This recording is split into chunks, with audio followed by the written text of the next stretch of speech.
Aku adalah manusia terakhir di dunia, menjalani kehidupan yang sama setiap harinya. Semua sumber daya bisa kugunakan sesuka hati. Kutaruh tempat tidurku di tengah jalan. Menggunakan barang antik berusia ribuan tahun sebagai pispot. Tidak perlu pakai baju. Bangun tepat pukul 6 pagi. Ke toko dan makan sarapan apa saja. Memberi makan ayam peliharaanku dengan gandum kukus. Memetik beberapa stroberi sebagai makanan penutup. Menyiram jagung dengan mobil pemadam kebakaran. Mengisi generator dengan bensin. Lalu menyalakan radio dan memanggil di setiap saluran. Seperti biasa, tidak ada jawaban. Sudah 3 tahun. Setiap hari seperti ini. Setelah melakukan semua ini, aku pergi ke stadion sepak bola terbesar. Bermain di final Piala Dunia melawan Manekin. Aku menggiring bola dan mencetak gol sendirian. Lalu berteriak ke langit, timnas pasti sudah lolos kalau ada aku. Semua aktivitasku hari ini sudah selesai. Padahal baru 2 jam berlalu. Aku hanya bisa duduk bersama Manekin. Menghabiskan waktu dengan menonton film dari berbagai negara. Akhirnya malam tiba. Aktivitas paling seru dalam sehari akan segera dimulai. Aku meregangkan tubuhku, perlahan berjalan ke tempat parkir bawah tanah. Hari ini kupilih Lamborghini, melapau kencang di jalan raya. Merasakan kecepatan dan kegembiraan ini, aku berdiri sambil meraung, melepaskan kesepian di hatiku. Tiba-tiba, aku terkejut melihat sesosok manusia di depan. Cepat-cepat aku membanting setir. Mobil berhenti tepat waktu, tapi menabrak pagar pembatas di samping. Aku tidak peduli dengan luka di wajahku, melainkan menyalakan senter dan melihat ke depan. Hatiku dipenuhi rasa takut dan gembira. Terlihat seorang gadis yang sedang menggendong domba berdiri di depan. Dia lebih gembira daripada aku saat melihat ada orang lain yang masih hidup. Dia menangis terseduh-seduh, lalu langsung memelukku. Aku merasakan pelukan hangat gadis itu. Aku yakin bukan hanya aku yang tersisa di dunia ini. Kembali ke tempat tinggalku, ku berikan semua makanan enak padanya. Gadis itu bilang dia berasal dari Lhasa. Saat kiamat terjadi, ada desas-desus bahwa daerah dataran tinggi dapat menghindari bencana. Jadi banyak orang pergi ke Tibet. Tapi pada akhirnya mereka semua mati.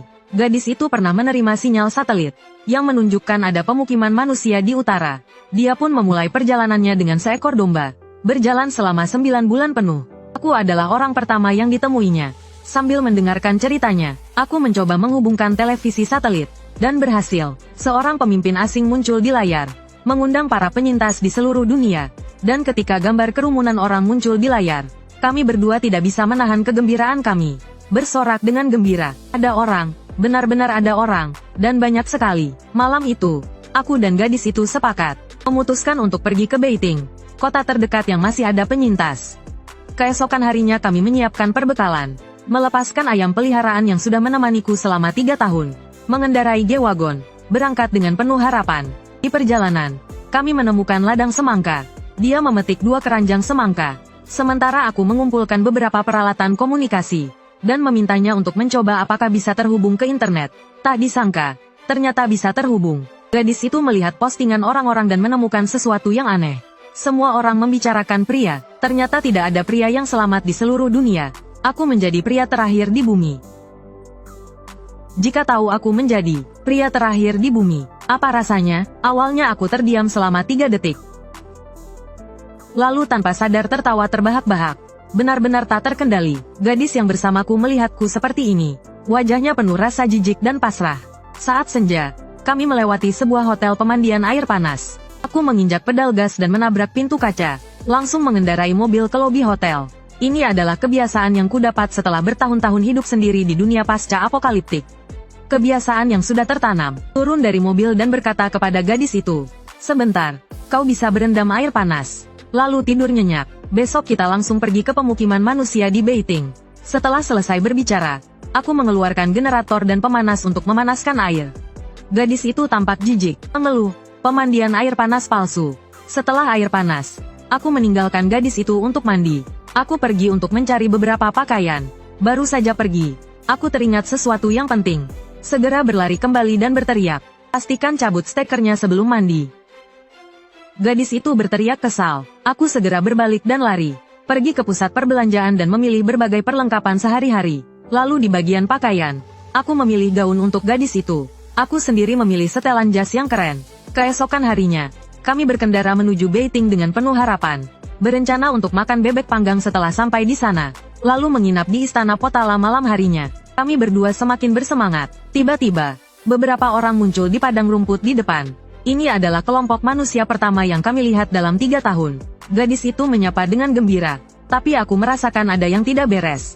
Segera berteriak, cepat, jalan, jangan berhenti. Tak lama kemudian, papan selamat datang di Beijing. Muncul di depan, tapi di bawah papan itu tergantung tulisan hanya wanita. Sepertinya Beijing mungkin tidak seperti yang kita bayangkan. Di tikungan depan, tiba-tiba muncul barikade. Beberapa wanita bersenjata lengkap menghentikan kami. Aku langsung tegang, buru-buru mengacak rambutku untuk menutupi wajahku. Lalu berbisik kepada gadis itu untuk segera pergi. Tapi gadis itu tidak menyadari bahaya. Tidak hanya menghentikan mobil, dia juga dengan polosnya mengatakan bahwa dia datang untuk berpartisipasi dalam pekerjaan rekonstruksi. Saat itu, seorang wanita berkacamata melihatku. Langsung mengangkat pistol dan memerintahkanku untuk keluar dari mobil. Aku meraih kunci pas dan hendak membuka pintu. Tiba-tiba seorang wanita berambut ungu berlari dari belakang dan berteriak, "Agna, mereka orang kita sendiri." Lalu dia memberikan 2 batang coklat pada wanita itu, dan membawa kami pergi. Gadis berambut ungu di kursi belakang memeluk domba kecil itu dan berkata, "Aku menyelamatkan kalian, berikan domba ini padaku." Ternyata dia menolong kami karena menginginkan domba kami. Dia menolong kami demi domba ini. Dan dia mengira aku wanita yang menyamar jadi pria. Adikku langsung membantah keras. Dia bukan wanita. Aku buru-buru berteriak untuk menghentikan adikku. Domba ini tidak bisa kuberikan padamu. Gadis berambut ungu itu tertegun. Dia mengeluarkan pistol dan berkata, "Bagaimana kalau aku tukar dengan ini?" Lalu dia menodongkan pistol ke kepalaku. Aku menghentikan mobil. Hatiku sangat tegang. Tapi aku tetap berkata dengan tegas, "Domba ini tidak akan kuberikan padamu." Gadis berambut ungu itu memeluk domba dan hendak keluar dari mobil. Aku meraih lengannya, menatapnya dengan tegas. Melihatku begitu keras, dia mengalah. Setelah keluar dari mobil, dia berkata, "Kau, wanita yang menyamar jadi pria, ternyata cukup jantan juga." Setelah dia pergi, kami segera tiba di kantor pemerintah gabungan di Beijing. Penanggung jawabnya adalah seorang wanita berambut pirang. Mereka terkejut saat tahu aku seorang pria. Gadis berbaju ungu itu semakin bersemangat karena kami berasal dari negara yang sama. Dia langsung mengirim pesan. Pria terakhir adalah orang Cina, dan dia ada di sampingku. Penanggung jawab dan aku buru-buru mencegahnya. Tapi sudah terlambat. Kurang dari sedetik setelah pesan terkirim, semuanya gempar. Semua negara cadangan mengeluarkan ancaman. Bagian ini tidak jelas. Mohon berikan konteks atau teks aslinya. Dan wanita ini lebih buruk lagi. Dia tidak hanya menyebarkan fotoku di internet, membuat wanita di mana-mana ingin merebutku, tapi juga ingin memperkosaku di jalan. Aku mengerahkan seluruh kekuatanku untuk melawan. Saat kami berdua sedang bergumul, beberapa mobil mewah tiba-tiba datang. Ferrari di tengah dihias seperti mobil pengantin. Wanita bermantel bulu yang keluar dari mobil itu adalah pemimpin pasukan Timur Laut. Mereka adalah geng terbesar di wilayah utara setelah kiamat. Wanita bermantel bulu itu melihatku dengan menggoda dan berkata, "Masuklah ke mobil, suamiku. Aku datang khusus untuk menjemputmu." Lalu dia berjalan ke arahku sambil tersenyum. Wanita asing berambut pirang itu langsung menghalanginya. Dia berkata dengan tegas kepada wanita bermantel bulu itu, "Ini adalah wilayah sewa pemerintah gabungan Amerika Utara. Kau tidak bisa berbuat seenaknya di sini." Wajah wanita bermantel bulu itu langsung muram. Dia menatap wanita asing itu dengan tajam dan berkata, "Dengarkan baik-baik, adalah Cina." Darah muncrat ke wajahku. Wanita yang menyatakan memiliki hak atas tubuhku sudah terkapar di depanku. Aku melihat lubang pistol yang gelap. Aku tahu wanita yang memegang pistol ini lebih menakutkan. Jika aku tidak melakukan sesuatu yang luar biasa, akan sulit untuk lolos. Lalu aku tiba-tiba menerjang dan menjatuhkan wanita bermantel bulu itu. Tapi seseorang yang bisa menjadi pemimpin pasti bukan orang biasa. Dengan sedikit tenaga, dia membantingku ke tanah. Lalu dengan mudah dia menahanku. Tiba-tiba, sebuah sekop jatuh dari langit. Ternyata orang asing lainnya datang dengan ekskavator. Sambil mengendalikan sekop untuk menyerang kakak cerpelai, dia berteriak menyuruhku lari. Pasukan Dongbei lainnya mulai menembak ekskavator. Aku memanfaatkan kesempatan ini untuk menarik adik perempuanku dan kabur. Saat itu, wanita jalang yang menjebakku tiba-tiba muncul kembali. Dia berteriak, "Jangan pergi." Aku mengambil kunci Inggris dan memukulkannya ke kepalanya. Sialan, wanita jalang sialan. Mengalahkan wanita jalang itu hanya sedikit melegakan. Ancaman terbesar sekarang adalah kakak cerpelai. Benar saja, tak lama kemudian, Ferrari itu mengejarku. Kakak Sao berdiri di atas mobil dan menggodaku. Aku ketakutan dan segera menutup jendela mobil. Melihatku ketakutan, dia semakin bersemangat. Dia bahkan melompat ke mobilku. Ku tak menyangka seorang wanita bisa segila ini untuk mengejar pria. Aku bertanya-tanya, jika aku bertemu dengan wanita terakhir di dunia, apakah dia akan mengejarku segila ini juga? Tiba-tiba, suara pecahan kaca mengejutkanku.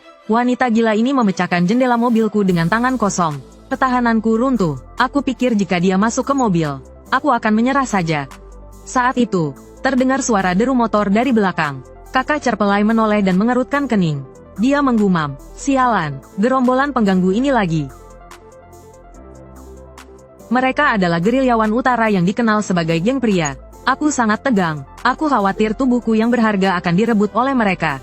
Saat itu, pemimpin geng pria dan kakak Cerpelai sudah bertarung hebat di atap mobilku. Aku sesekali menggunakan rem untuk mengganggu serangan kakak Cerpelai.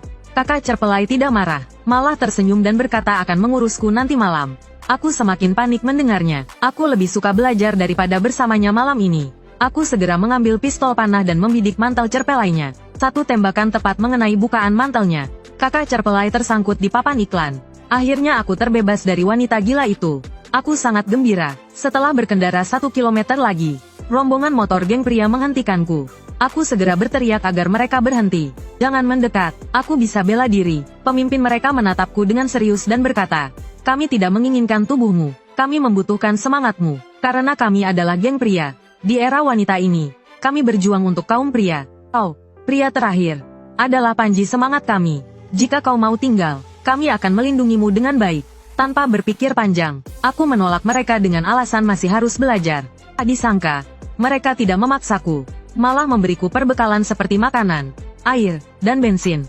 Aku sangat tersentuh melihat keramahan mereka. Setelah membuat gestur seorang pria. Pria takkan mati, berjuang untuk pria. Para pria ini langsung bersemangat mendengarnya, dan mulai bersorak heboh. Adikku menempel di mobil, memperhatikan mereka sambil berkata, "Orang-orang ini benar-benar senang melihatmu." Tapi aku bilang padanya, "Mereka semua gila, ayo kita lari." Kali ini aku belajar dari pengalaman. Aku mendandani diriku sebagai perempuan. Tapi tak lama kemudian, jalan di depan diblokir. Saat aku hendak menyingkirkan penghalang jalan, tiba-tiba beberapa orang terbang turun dari jembatan dan mengepung kami. Mereka mengira kami mata-mata dari tentara Dongbei, dan membawa kami ke sebuah halaman bernama Jiang Nanfu. Pemiliknya adalah seorang wanita yang anggun dan cerdas. Dia langsung mengenali aku sebagai pria terakhir. Untungnya, dia tidak tertarik padaku, dan dia setuju untuk membiarkan kami pergi. Aku baru saja merasa lega, ketika seorang komandan pengawal bernama Hong Ying melangkah maju dan mengumumkan dengan lantang, "Pria ini aku ambil, aku akan melepaskannya setelah dia memberiku seorang putra." Gadis itu menghabiskan sebotol sutai dalam sedetik, lalu membanting botolnya ke lantai. Dia mendobrak pintu kamarku, dan berteriak padaku, "Malam ini aku harus mendapatkanmu." Aku sangat ketakutan saat itu, karena aku adalah pria terakhir di dunia ini. Melihatnya melangkah mendekatiku, aku segera mengeluarkan pisau buah yang disembunyikan di bawah bantal untuk membela diri. Tapi gadis itu memang kapten pengawal. Dengan satu tamparan, dia menjatuhkanku ke tempat tidur. Lalu,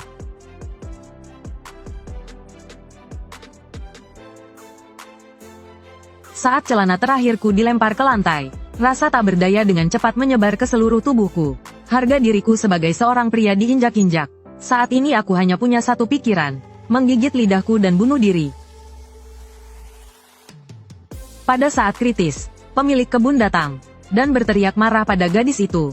"Lepaskan anak laki-laki itu. Tentara Dongbei sudah sampai di gerbang kota. Kau masih melakukan hal seperti ini? Sekarang, segera atur pasukan untuk bertahan dan mencegat." Mereka sudah menyatakan, mereka bertekad untuk merebut pria terakhir di dunia ini. Jadi, kau harus berusaha sekuat tenaga untuk menghentikan mereka. Dan lagi, jika aku memergokimu melakukan hal seperti ini lagi, aku akan menghentikan pasokan logistik kalian. Kata-kata pemilik kebun itu memang manjur.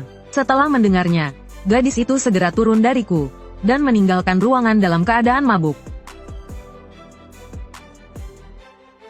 Pemandangan malam Jiangnan sangat memesona, tapi suasana hatiku sangat buruk. Melihat diriku yang babak belur, 4 kata terlintas di benakku. Hidup tak berarti. Ku dengar langkah kaki 2 orang di belakangku. Aku tahu itu pemilik kebun dan adikku tanpa melihat. Kata-kata penghiburan adikku sama sekali tidak berpengaruh.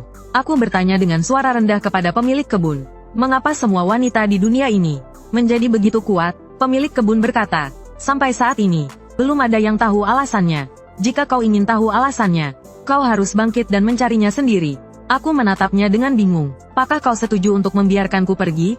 Kau tak ingin aku, pria terakhir yang tersisa, tetap di sini. Kepala panti asuhan berkata dengan dingin.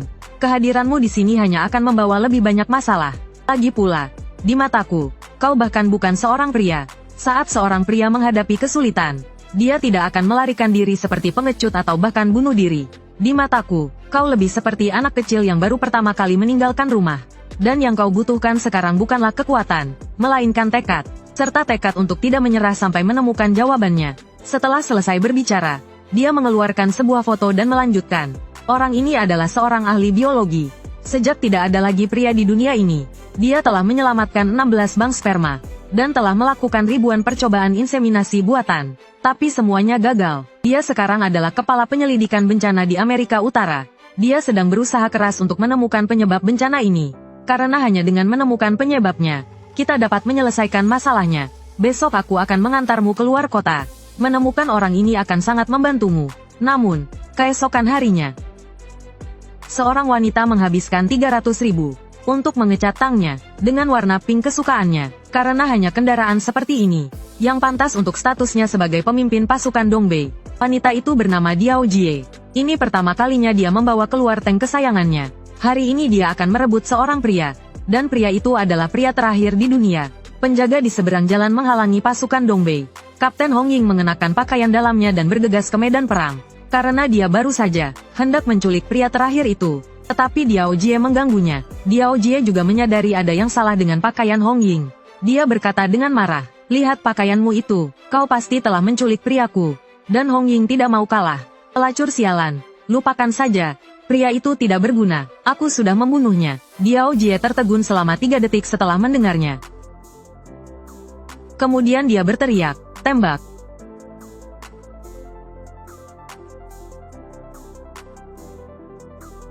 Akulah pria terakhir itu, kepala panti asuhan Jiangnan, berencana untuk mengirim aku dan adik perempuanku ke ahli biologi itu. Dia berharap dapat menemukan penyebab kepunahan pria melalui diriku. Tapi begitu aku keluar, aku dikepung oleh penjaga. Ternyata Hong Ying telah memerintahkan agar tidak seorang pun membiarkanku pergi. Melihat ini, kepala panti asuhan segera berkata dengan dingin, "Minggir." Tetapi gadis di seberang jalan tidak bergeming. Kali ini dia benar-benar marah. Karena semua orang di pasukan penjaga bertahan hidup selama 3 tahun terakhir berkat persediaan darinya. Dan sekarang, demi seorang pria, mereka melawannya. Kepala panti asuhan mengangkat roknya, mengangkat kakinya, dan menendang gadis itu hingga terpental. Lalu dia berkata dengan lantang, "Hari ini aku akan mengantar kalian sendiri. Lihat siapa yang berani menghalangi." Saat malam tiba, kepala panti asuhan telah mengantar kami ke Shanghai. Melihat kota yang sunyi ini, sulit membayangkan kemegahannya di masa lalu. Sesekali terlihat pejalan kaki di kedua sisi jalan.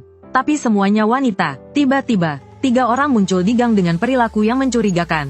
Aku perhatikan baik-baik, ternyata 2 wanita sedang menggertak seorang pria.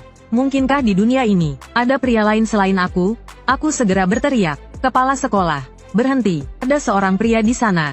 Kita harus menyelamatkannya." Tapi kepala sekolah dengan tenang berkata, "Lebih baik kau tidak ikut campur. Karena tidak mungkin ada pria di sini." Saat itu, aku tidak menghiraukan nasihatnya. Ku mengambil pistolku dan keluar dari mobil. Sambil mengangkat pistol, aku berteriak, "Lepaskan dia." Kedua wanita itu melihat keseriusanku. Dan setelah melihat mobil kami yang ternyata milik pemerintah, mereka segera pergi. Namun, ketika aku mendekati pria itu, ternyata dia adalah wanita yang menyamar sebagai pria. Perjalanan selanjutnya lancar. Kami bertiga segera tiba di laboratorium ahli biologi. Selama 3 bulan berikutnya, aku berada di laboratorium tanpa henti, bekerja sama dengan para ahli biologi dalam berbagai eksperimen padaku. Akhirnya, kami berhasil memecahkan masalah reproduksi buatan, dan menyelesaikan eksperimen modifikasi genetik, yang dapat mengubah jenis kelamin sel telur. Aku yakin dalam waktu dekat, akan lebih banyak pria lahir di dunia ini.